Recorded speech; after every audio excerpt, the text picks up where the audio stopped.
Okay, the first thing you're gonna need to do is get a large mixing bowl and 2 cups of hot water. While your water's heating up, grab yeast and sugar. You need 2 cups of hot water.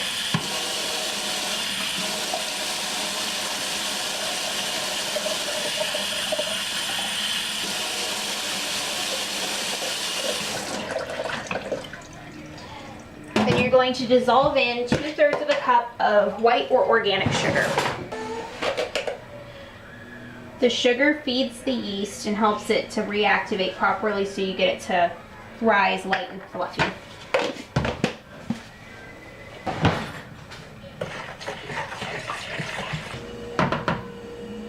And you'll need 1½ tablespoons of active dry yeast.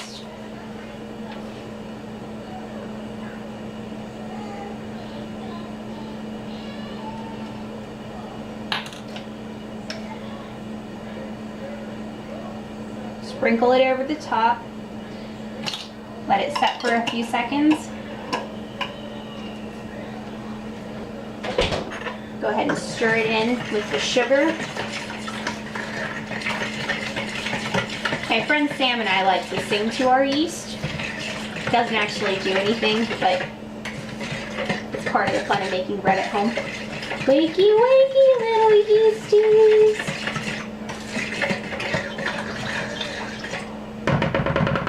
You're gonna let that sit there for a few minutes until it gets nice and foamy. When it's covered in foam, you know that all the yeast has been reactivated and it's good and awake.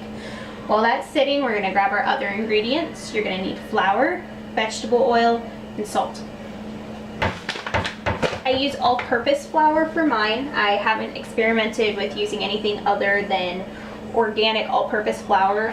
Bread flour, I believe, has something else in it that might change the chemistry of this whole thing, so I would stick with AP.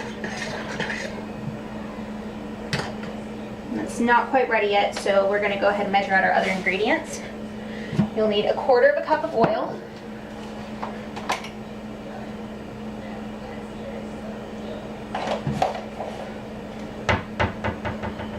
Okay, this is how you know that your yeast is ready. See those bubbles? You can let it go for longer if you'd like, but as long as you're seeing those bubbles through there, you know that your yeast is awake and it started the fermenting process. Then we're going to stir in 1/4 cup of oil and about a teaspoon of salt. I eyeball it.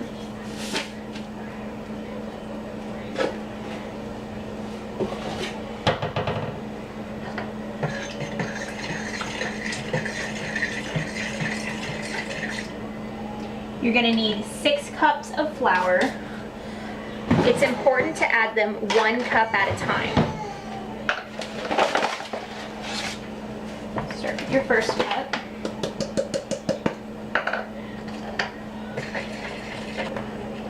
Okay, and at first it's not going to look anything like dough. This is what it's going to start off like.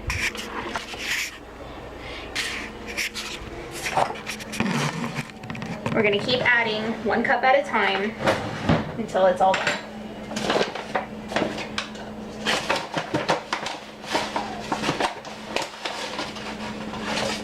Second cup.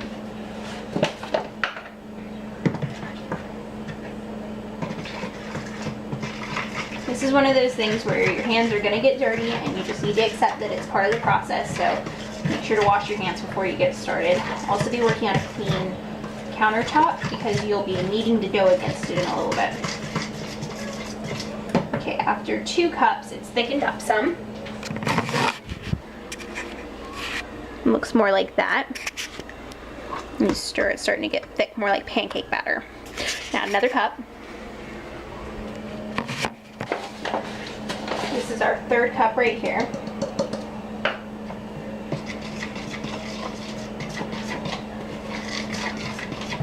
It's okay to spill flour on your counter because you're going to have to flour your workspace anyway. Some people choose to work on a wooden cutting board once they start working with the dough out of the bowl, which works fine, but I just say it makes more dishes.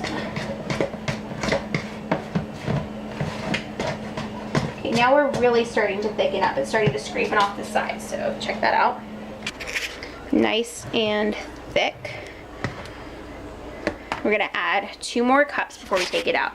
My hands are getting dirty, so you're just gonna have to trust me on how it looks.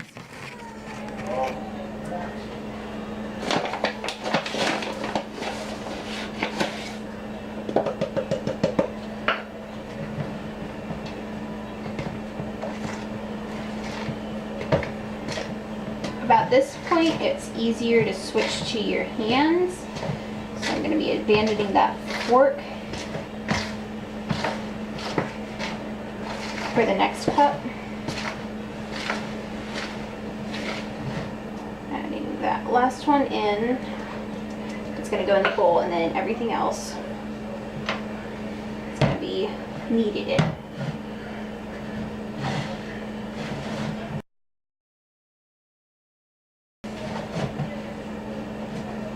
I like to scrape the flour off the outside edges of the bowl and kind of tuck it into the middle, and then work it in there. And now the bowl is becoming kind of a restrictive workspace, so I'm going to sprinkle that out, remaining flour, through my bowl in the sink, and work in the last of that this way.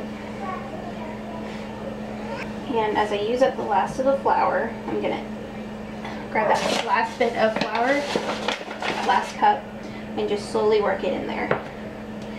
You may not use the entirety of that last cup. You just kind of have to play it by ear.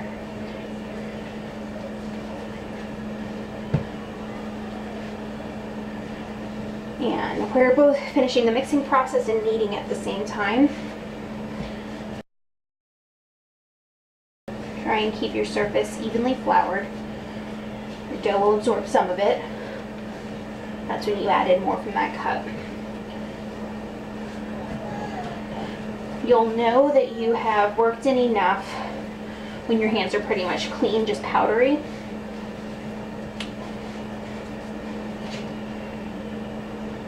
And your dough should just, it'll feel right. I really don't have a better way of putting it. It won't feel like it still needs to be worked anymore.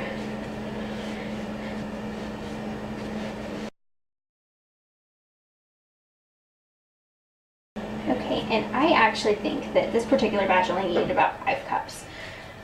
Count for 6, but if you need that, if you don't need that much, throw back what you don't use. Okay, so now you're gonna let this set for a second while you wash out the bowl you were just using, or you can grab a new one if you're feeling lazy.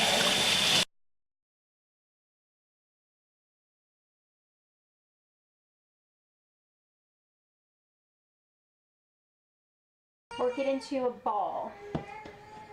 I like to break the inside by pushing it in and just work it all that way. Like I'm tucking it all into the center. Then I can sprinkle some of this leftover on the outside so it doesn't stick to my counter. This is helping to work that gluten. You want your ball to all look kind of uniform in texture. So it'll look kind of like this. See, nice uniform texture. You can push it and it'll just rise back up a little bit. Okay, now you're gonna take some vegetable oil and put just like a tablespoon tops into the bottom of your bowl and swish it around. And you're gonna drop your ball in there and kind of coat it lightly in the oil. That way when it starts to rise, it doesn't stick to the side of the bowl.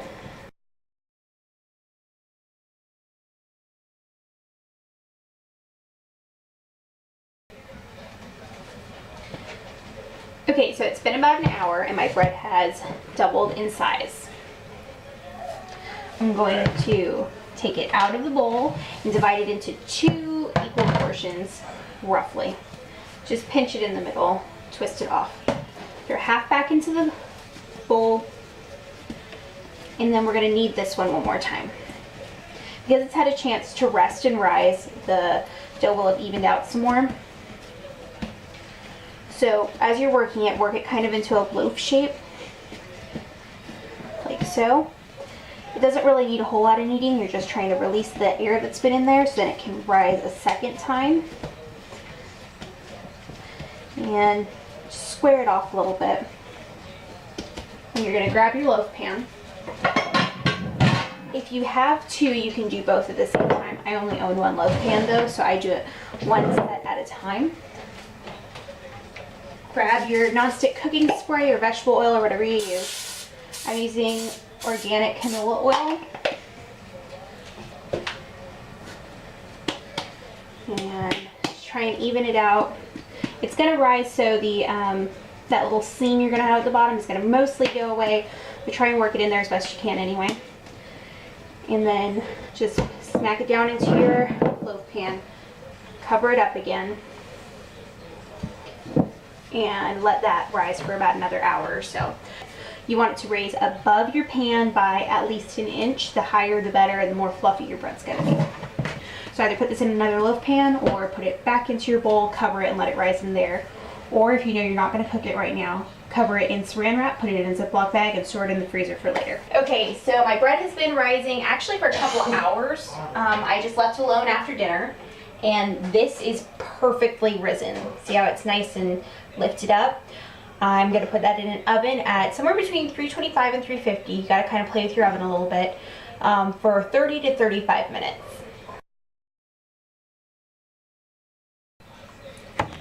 Okay, my timer just went off. I'm gonna get that fresh bread out of the oven.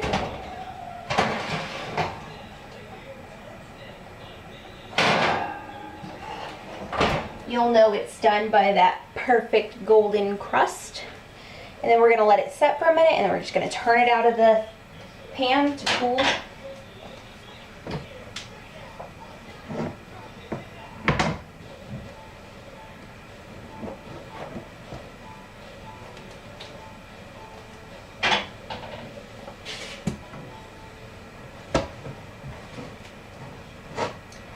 And there you have it. Carlene's beautiful, beautiful bread.